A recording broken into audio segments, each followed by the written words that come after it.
Bir kuni bir yigit keksa donishmandning oldiga hayoti juda mashaqqat va g'amlarga to'la ekanligidan shikoyat qilib keldi.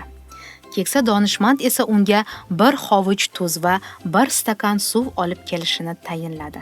Yigit uning aytganini qildi. Tuz va suvni olib kelgach, keksa donishmand yigitga dedi: "Tuzni stakanga sol va undagi suvni ich."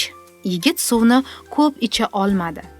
Keksa donishmand unga boqib dedi: "Ta'mi qanday?" Yigit "Dahshatli" deb javob berdi.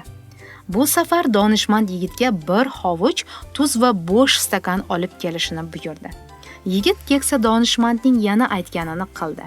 Keksa donishmand endi yigitning qo'lidagi bir hovuch tuzni ko'lga otishni buyurdi. Tuz otilgach, undan bir stakan suv olib ichishini aytdi. Yigit ko'ldan bir stakan suvni oldi va uning oxirgi tomchisigacha ichdi. Keksa donishmand undan so'radi: "Ta'mi qalay, yigit?" dedi. "Tuzni hech ham his qilmadim." Shunda donishmand mayin tabassum bilan dedi: "Hayot mashaqqatlari ham xuddi tuz kabidir, lekin uning miqdori bir suvga solgan stakanimiz bilan o'lchanadi.